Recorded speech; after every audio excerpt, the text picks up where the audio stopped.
college football as we know it is changing. USC and UCLA to the Big Ten. ACC teams potentially headed to the SEC. Pac-12 teams running to the Big 12 trying to salvage their position. But what if we started from scratch? In this video, I break down a new Power 4 created by the folks at SB Nation and Good Bull Hunting and why this could become our new college football reality. Take the US and break it into 4 parts. The Western, Central, Northeastern, and Southeastern conferences with 18 teams in each. Let's start out west. This is essentially the old Pac-12 and friends. The West gets to hang on to both USC and UCLA in this scenario, but also pulls in some Big 12 teams in Kansas, Kansas State, and BYU, plus Nebraska. Speaking of the old Big 12, I do appreciate the grouping of old Big 12 North Squad on the east side. The addition of San Diego State was a bit of a surprise, but they have been successful as of late, winning 10 or more games in 5 of the last 7 seasons. My favorite addition to this conference is Boise State, which honestly deserve to be in a power conference for some time now. They are a perfect fit geographically, and it's about time the Broncos have been shown some love.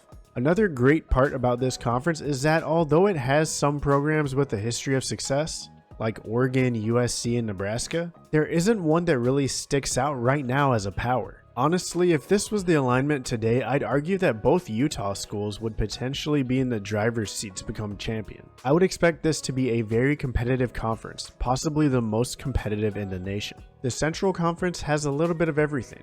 You want some Big 12 teams? We got you. How about SEC? No problem. Big 10? Sure, why not? Just don't let the ACC in.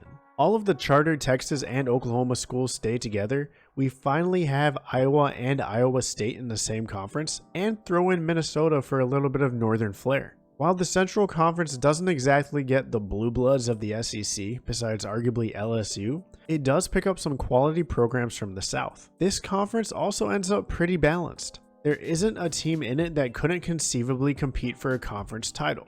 Alright, besides maybe Vandy, but you get the picture. It's competitive. As predicted, the Northeastern Conference takes a lot of its talent from the Big Ten, but also pulls from the ACC, Big 12, SEC, and Independents. This is one of the conferences that makes the most sense from a geographical standpoint, with the inclusions of teams like Cincinnati, West Virginia, Syracuse, and Boston College.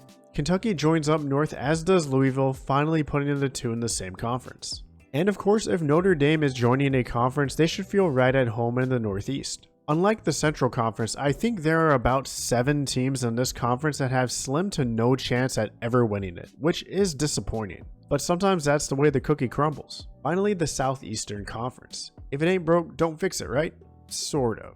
The new SEC actually has only 5 current SEC teams in it, although they happen to be some of the best, besides South Carolina. Sorry, Gamecocks.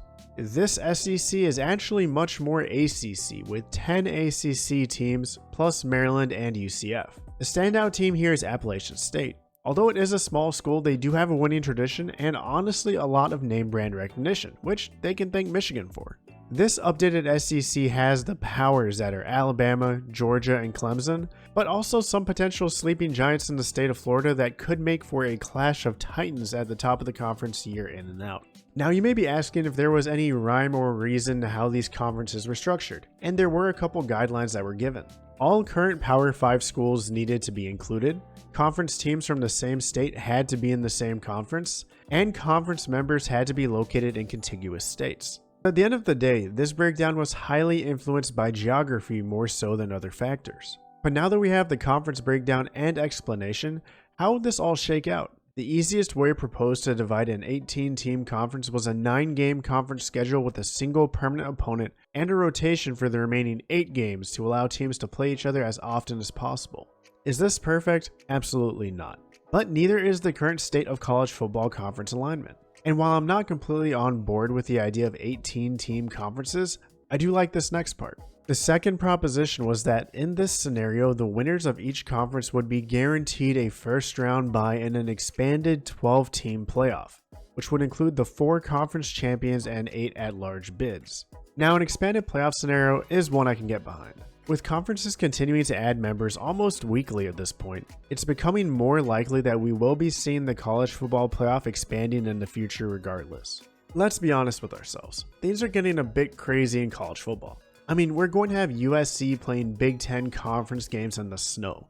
Hell is literally freezing over for them. The patchwork that's being put together of teams leaving and joining different conferences doesn't really have much of a rhyme or reason, other than the sound of cash, which is what it all boils down to. But the heart of college football isn't about money. This isn't the NFL. College football thrives on traditions, rivalries, and actually being able to travel to away games without having to take a cross-country flight. And the best way to fix this may be to start with a clean slate. It probably won't look exactly like this, but with the way things are going, we may be headed to a Power 4, Power 3, or even a Power 2 conference setup in the near future.